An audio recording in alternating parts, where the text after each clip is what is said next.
On my way home, I unexpectedly ran into my newlywed wife passionately kissing my boss. My wife panicked and was just about to run away. But I walked up and greeted them warmly instead. Boss, Madam Boss, what a coincidence. The next day, I got the capital city household registration I had dreamed of, along with a 200 square meter luxury mansion. Chapter 1. My wife is exceptionally beautiful. We fell in love in college, got married after graduation, started working together, and cramped ourselves into the capital city. I love my wife deeply. Just looking at her face, no matter how hard or exhausting life is, I never complain. I only hate myself for earning too little and failing to give her a good life. I work desperately hard. In an economic downturn like this, not getting laid off already feels like a blessing. I am an incompetent husband. I scrimp and save, work endless overtime, trying to save enough money to buy a home. Buying a home is the dream of most traditional families, but housing prices in the capital city are outrageously high. With our meager savings, it was clear we never stood a chance. Chapter 2. Recently, I noticed my wife had become even more beautiful. Because we're poor, I can't tell what counts as luxury goods, but I know her clothes and shoes all look great, stylish and perfectly fitted. Her skin has gotten better too. Almost like when she first entered college. My wife is usually gentle and virtuous, yet has strong needs in bed. She's practically the most perfect version of a woman. Seeing how beautiful she's become lately, I finally felt this was how a rose was meant to look. Chapter 3. The son of my company's big boss is a wealthy heir, and I'm just one of tens of thousands of employees in their corporation. But one day, the heir came specifically to see me and said, "Oh, so you're George." The perfume he wore smelled exactly like my wife's. The watch on his wrist was the same couple-style model my wife had just bought. That weekend, I said I was going fishing, but instead I waited nearby our apartment. Before long, I saw the heir drive up downstairs. Our shabby residential complex didn't deserve such a luxury car. My wife got into it. I cried like a child. Chapter 4. I wasn't angry. I only felt sadness and despair. It was all my fault, my uselessness, my incompetence. That's why my wife was tempted by the dazzling outside world. I knew I could lash out at her, accuse her of betraying me, betraying my sincerity, but what would that achieve? My wife is so understanding. She's so beautiful. She's been with me for so many years, shared the best years of her youth with me. Every morning I wake up and see her lovely face. Every night I fall asleep beside someone so perfect and beautiful. I feel incredibly happy. What right do I have to hate her? And because she's too good, I can't bring myself to blame her at all. Just like she once said, true love forgives everything and only blames oneself. Love is a constant sense of owing. I should take the initiative and set her free. A woman as stunning as her was never meant to stay long in a poor man's nest. Like a flawless piece of jade, she would never remain in a thatched hut forever. It's all fate. Chapter 5. But I still couldn't let go. What if the heir got tired of her and abandoned her? And I had already divorced her. How lonely would she be then? It would be like being abandoned by the whole world. So I dragged things out, pretending I knew nothing. But one night, after working overtime until 9 p.m., on my way home, right downstairs in my neighborhood, I saw my wife and the heir French kissing. I didn't react in time. I froze on the spot. My heart ached. My wife, I was destined never to truly have you. She saw me too. Her eyes instantly turned red as she stared at me in shock. That's when I realized I'd forgotten to tell her I was working late. She thought I had already gone home. Sigh. No mistiming, just sorrow. The heir, on the other hand, wasn't flustered at all. As expected of the heir, even with a mountain collapsing before him, his expression wouldn't change. Man to man. I really ought to learn from him. Chapter 6. I walked up and called out enthusiastically, "Boss, Madam Boss, out for a stroll too?" The heir looked completely dumbfounded. He stared at me and asked in disbelief, "What did you just call her?" I grinned, utterly sincere, and said, "Boss, this is your wife." The heir burst out laughing so hard tears nearly came out. To be this relaxed in such a hellish confrontation, truly admirable. My wife was still looking at me sadly. She looked as if she'd been forced into all this. The heir rubbed his chin and said, "You're really a strange one." I shook my head and quickly replied, "Boss, I'm just a poor man." The heir pulled my wife into his arms and kissed her. He was tall and handsome. My wife was radiant and stunning. A perfect match, pleasing to the eye. Somewhere deep down, I felt a faint sense of pride. This was the wife I had chosen. No wonder she was in such high demand. The heir drove away. Even the exhaust from his car carried the scent of money. Chapter 7. After we got home, my wife said to me with reddened eyes, "I'm sorry, husband." I was vain. I couldn't resist the temptations of the worldly world. Watching her torment herself like this broke my heart. How does that saying go again? To truly love someone, is to make long-term plans for her. I took my wife's hand. Her fingers were fair, slender, soft, and warm. I'd always loved holding her hand, and loved letting my hands wander over her. My wife was perfect. I couldn't even bring myself to hate her. We sat together on the couch. I apologized to her sincerely. The one who should be sorry is me. I didn't make enough money, didn't give you a good life. Marrying me made you suffer. She shook her head and said, "No, it's my fault." I said I'd prepare for grad school and civil service exams, but I just stayed home watching dramas all day and only added to your pressure. I said, "Don't say that. Don't say that. You're so beautiful. If you hadn't married a poor loser like me, why would you even need to prepare for exams? It's all because I'm useless." We blamed ourselves back and forth for 10 minutes. I felt that if this went on, it would never end. So I took the initiative and said, "Wife, we need to talk." Chapter 8. When we were young, we thought that having love meant having the whole world. Now we've had love, and yet we're living such a hard life. My worldview changed. I said to my wife, "Wife, since the heir likes you, you should be with him properly. He's young, capable, rich, and powerful. I can tell he truly loves you. Leaving you in his care, I'm at ease." My wife shook her head and said, "The one I truly love is you. He spent so much money on me. Every time I ran into trouble, he helped me solve it. Before, I just couldn't withstand the temptation." She then told me in detail how her father lost 500,000 yuan gambling. It was the heir who gave her the money to pay off the debt when her mother needed surgery.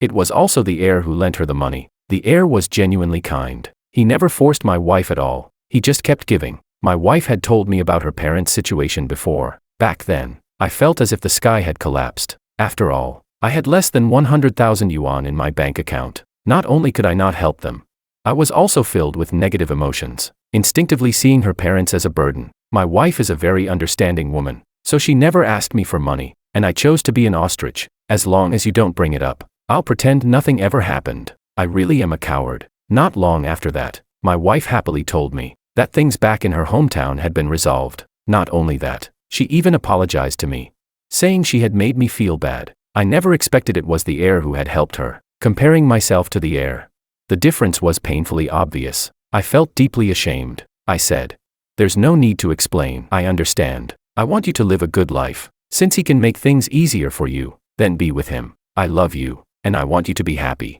My wife stared at me blankly. It hurt my heart beyond words. I pulled her onto my lap and said heavily, "Let's go get divorced tomorrow. If he doesn't want you anymore, come back to me, we'll remarry. Can we be together one last time tonight?" My wife nodded through her tears. Chapter 9. In the end, my wife was persuaded by me, and we went to get the divorce certificate. I advised her to take the initiative and tell the heir. The heir replied with another barrage of, "Ha ha ha ha ha." I noticed the heir really liked saying ha ha. After getting divorced, I still went to work at the company as usual. My emotions were incredibly complicated. There was happiness that my wife had found a good place to belong. There was loss from losing my wife. There was panic. The wife who had been poor with me was about to marry into wealth and become rich overnight. While I was still a broke nobody, I felt the fear of being left behind, of not getting rich along with the crowd, and there was sorrow. My love had lost to reality. And even I myself had admitted defeat. Just as I was about to cry, a stranger added me on WeChat. The profile picture was the heir's face, confident, arrogant. Chapter 10. I quickly accepted the request. I had no idea what the heir wanted from me. He sent only one message: "Go to the household registration office this afternoon. I'm giving you a capital city residency." I rubbed my eyes again and again to make sure I wasn't seeing things. After confirming it was real, I immediately sent him 3 kneeling and kowtowing emojis. Then I hurriedly typed, "George has drifted through half his life without ever meeting a true patron. If you don't despise me, I'm willing to acknowledge you as my godfather. From now on, I'll follow your lead in everything and absolutely won't disturb you and your wife. Madam is wonderful, truly wonderful, but if she ever does anything wrong, just tell me and I'll talk to her for you." Bro, did I send too many messages? Am I bothering you? You go ahead and get busy. Bro, I'll take care of the residency paperwork right away. Bro, if you need anything, just say the word. Oh right, I've already packed madam's luggage. Do you want me to deliver it to you?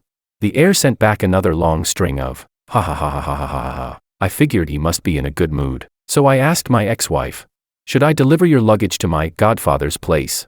She replied, "No need, I'll take it myself." How enviable. That afternoon, I took my documents to the household registration office and completed the capital city residency. Chapter 11. Every day, I sent the heir 2 messages. One in the morning, "Good morning. Young Master Ito. A brand new day. Any orders? I'm online 24/7. 1 at night. Good night. Young Master Ito. Hope you have sweet dreams. If you need anything, just call me. I originally wanted to call him Godfather, but he found it awkward.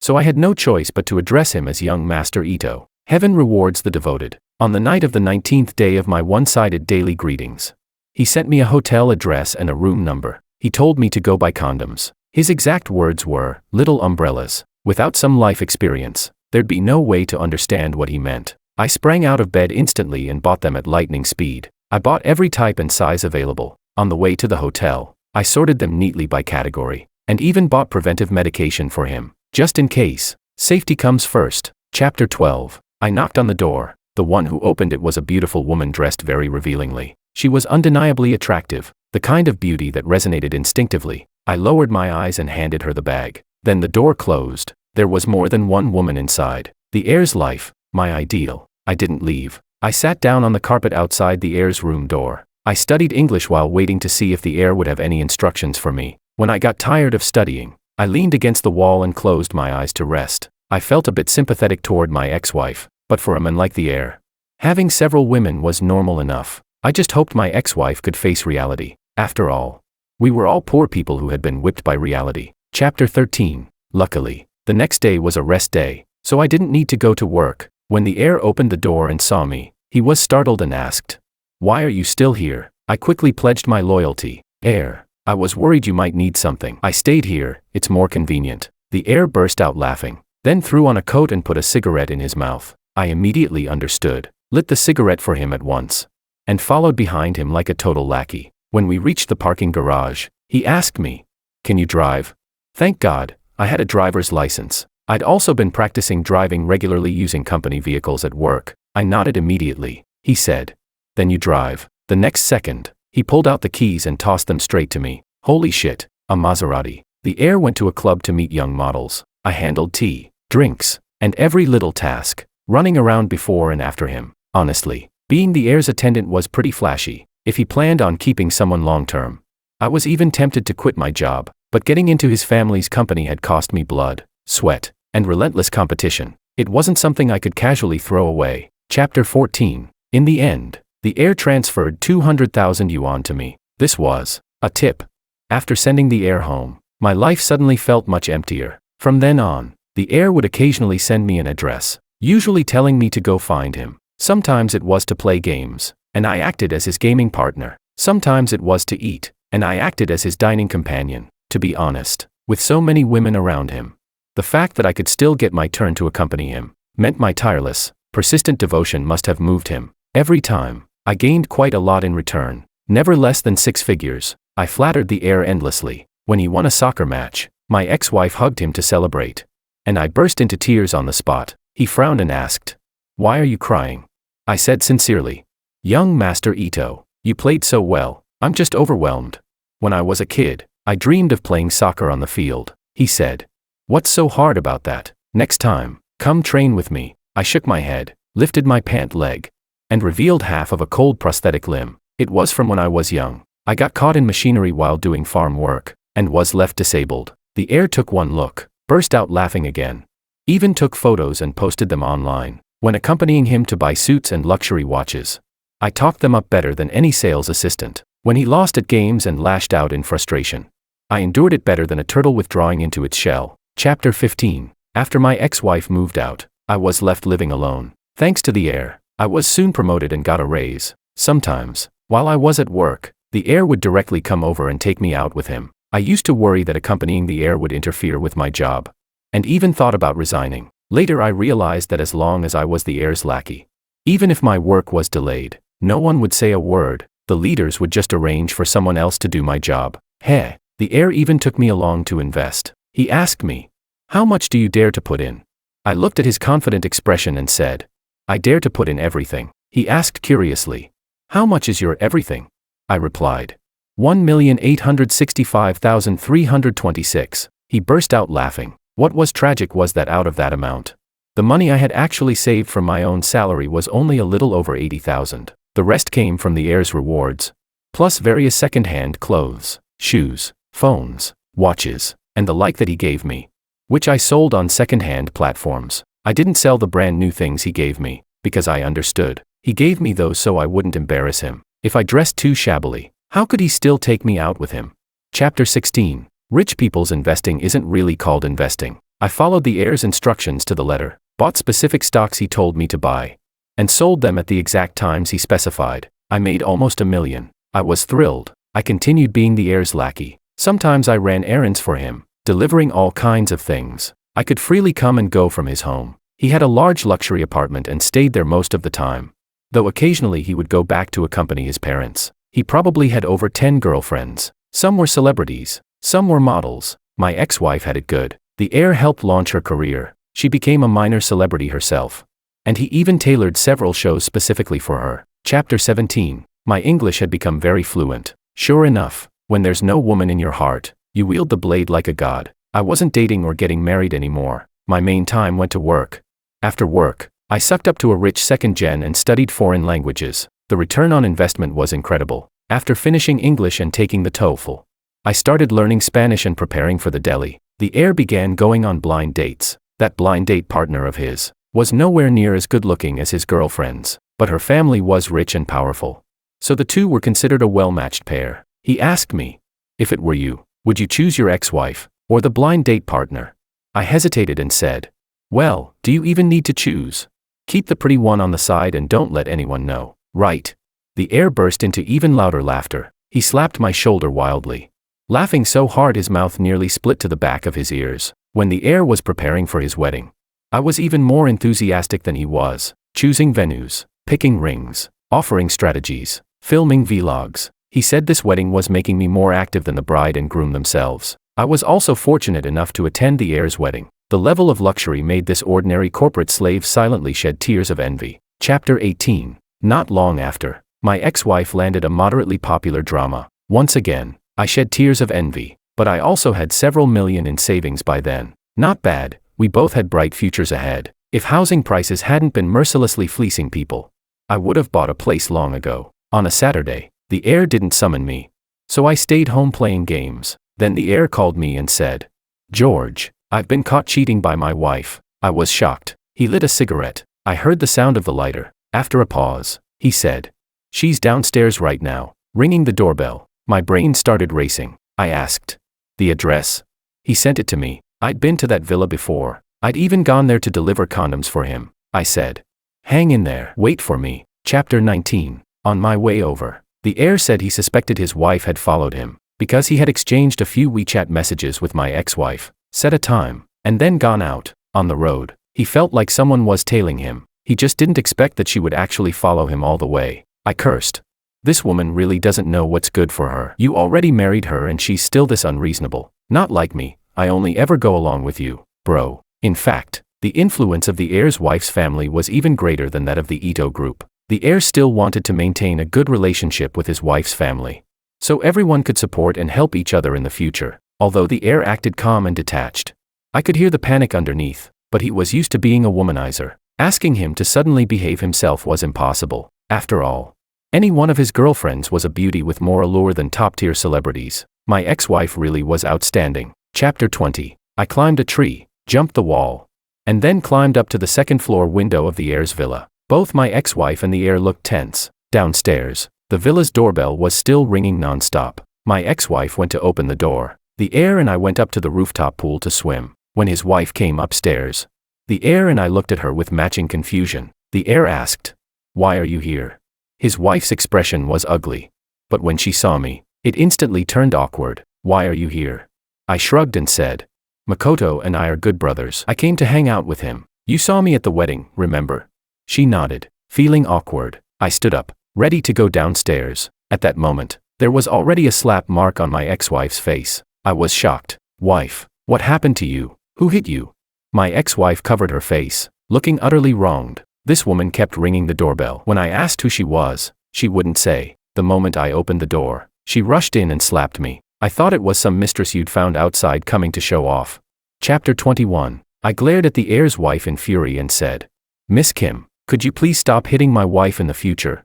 The heir's wife pressed her lips together and said, "Sorry. I didn't know you were a married couple." I sighed and said, We were very poor before. My wife said she wanted to become a celebrity. She looks pretty good, after all, but she was afraid her married status would affect her career. So we got a fake divorce. The heir's face turned cold. He glanced at his wife, said nothing, and walked away. We were all great actors. Once the heir and his wife left, my ex-wife looked completely deflated. Being a mistress also takes courage. After all, families with power and influence like theirs aren't people we can afford to offend. However, not long after, I found out that this villa was already under Willow's name. I was speechless. Early the next morning, the heir sent me a message. Go to the property bureau this afternoon to handle the title deed. Holy shit. I didn't even wait until the afternoon. I took leave immediately, went to the property bureau at 10 a.m. with a pounding heart, and waited there until the afternoon. Who understands why it had to be the afternoon? When the paperwork was finally done and I arrived at the new home the heir gave me, I was so moved that I burst into tears. Chapter 22. In this lifetime, my own parents never bought me a home. They once even thought I was already a lost cause and didn't want me to keep studying, afraid it would be a waste of money. As for my younger brother, the alt account my parents raised from scratch, we actually get along pretty well. But there's no way he'd just give me a house for nothing. My friends are good people too, but they're all drowning in their own debts. My job, I devote the golden hours of every single day to it. Yet by salary standards, I'd need to work 400 years to afford the house the heir gifted me. And my heir, he casually hands out six-figure tips and straight up gives me a house. Holy shit, he is my reborn father and mother combined. I swore then and there that I would be loyal to the heir for the rest of my life, to prevent getting caught cheating. Whenever the heir went out to have an affair, he'd take me with him. I'd book the presidential suite first.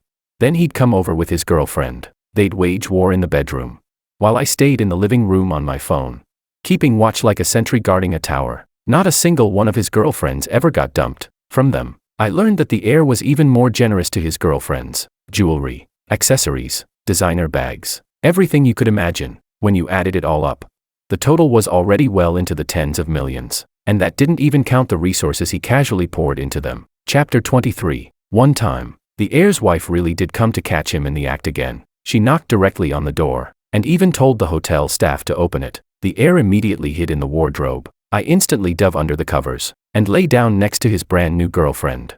Both of us completely naked. It was way too thrilling. His wife was really something. I hurriedly asked, "Miss Kim, what's wrong?" She looked confused. "Why is it you?" I said awkwardly. "Could you not tell my wife about this?"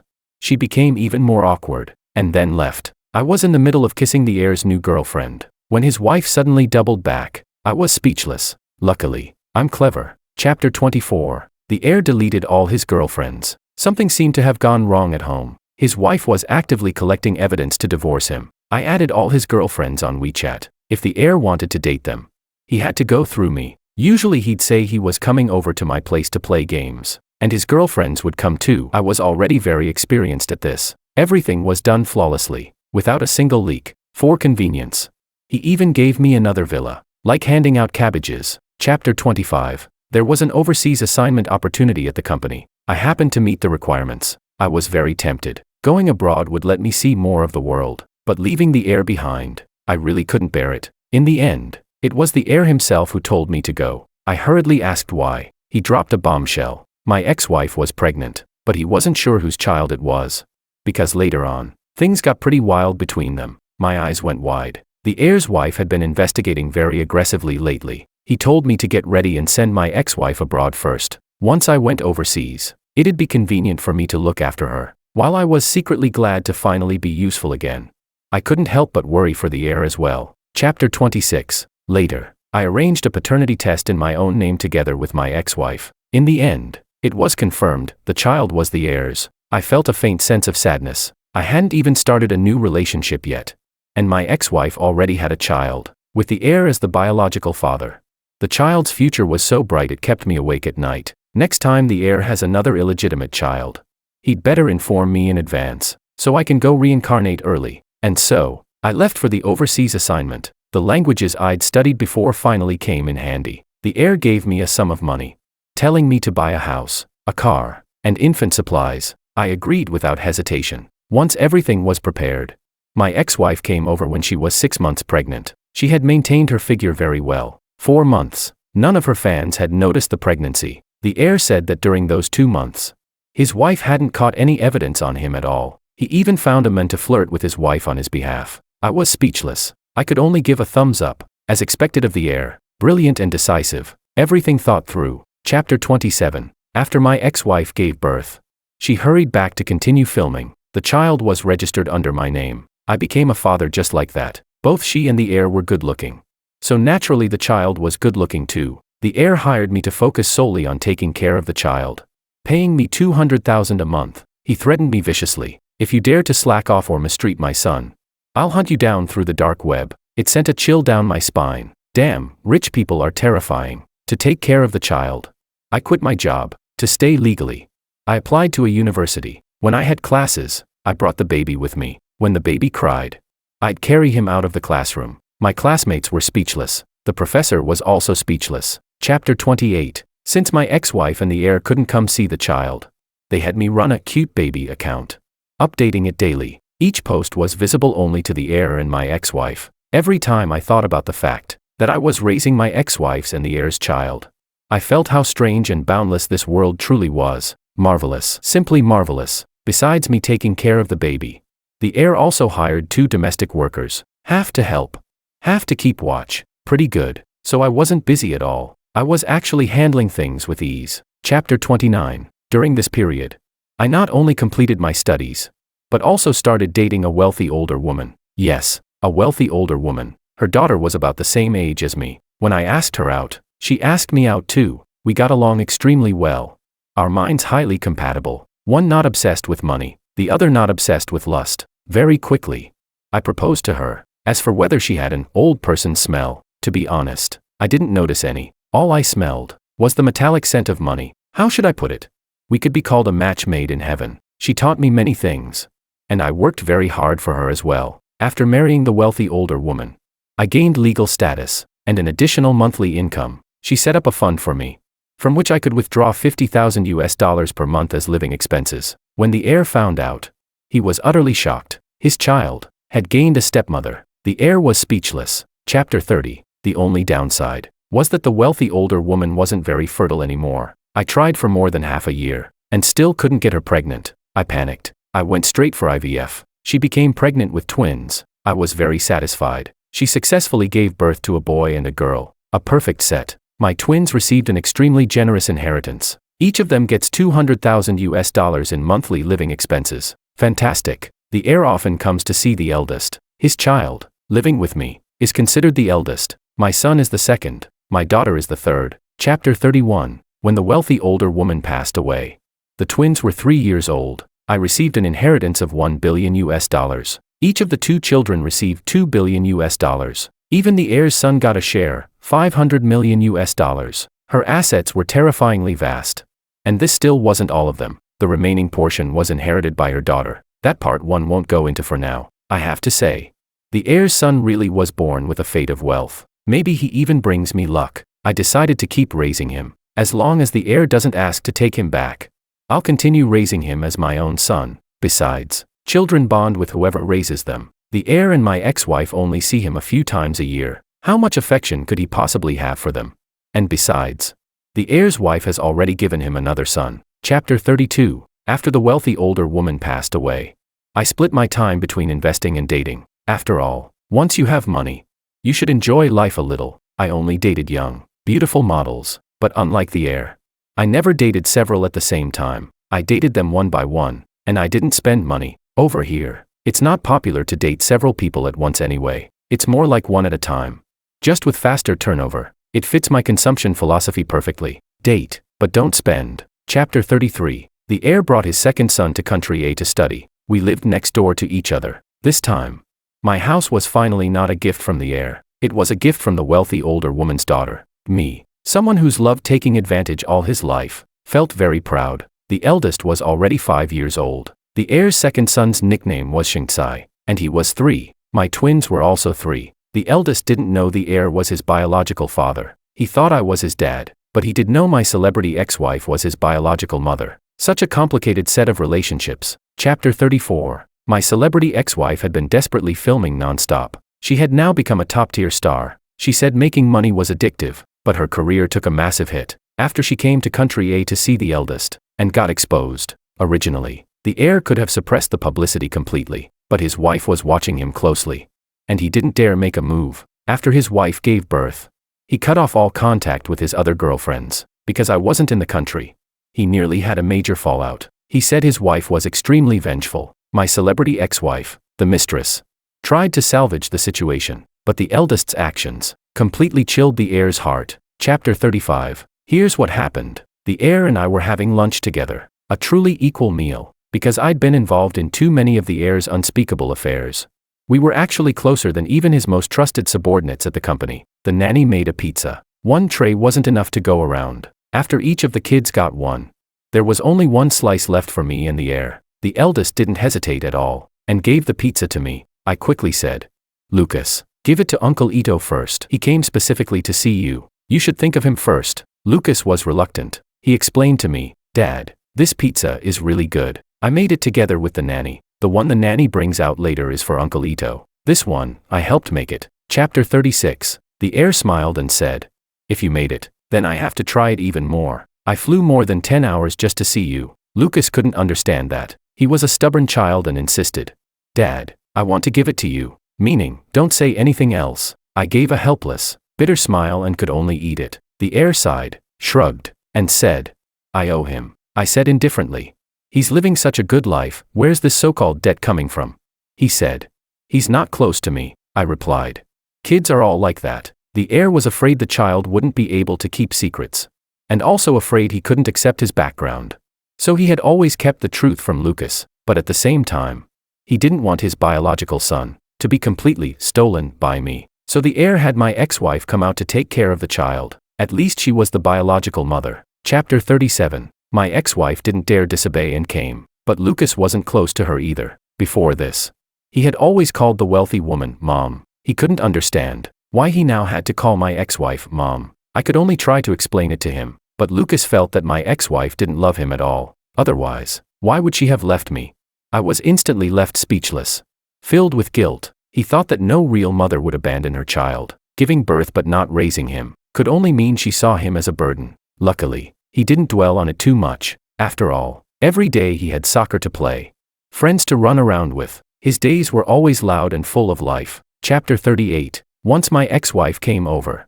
She couldn't stay at the heir's villa, so she could only live with me. It also made it easier for her to bond with Lucas. Sometimes the heir would come over and have an affair with my ex-wife. It truly became the scenario where I continued acting as cover for them. I was speechless. My young girlfriend couldn't understand why my ex-wife still lived in my house. Even though we were divorced, I could only explain that it was for the child. My girlfriend still didn't understand. She would occasionally throw little tantrums. I finally realized that my ex-wife living in my house was already affecting my life, so I could only change girlfriends and charge my ex-wife rent. Chapter 39. My household was crowded with people. Me, my new girlfriend, my ex-wife, 3 children, plus the heir next door and his son. They were basically always at my place. When the heir's wife came over, we'd have to add another set of bowls and chopsticks every time I walked through the door and saw a house full of people. I couldn't help but sigh. Being rich is really great.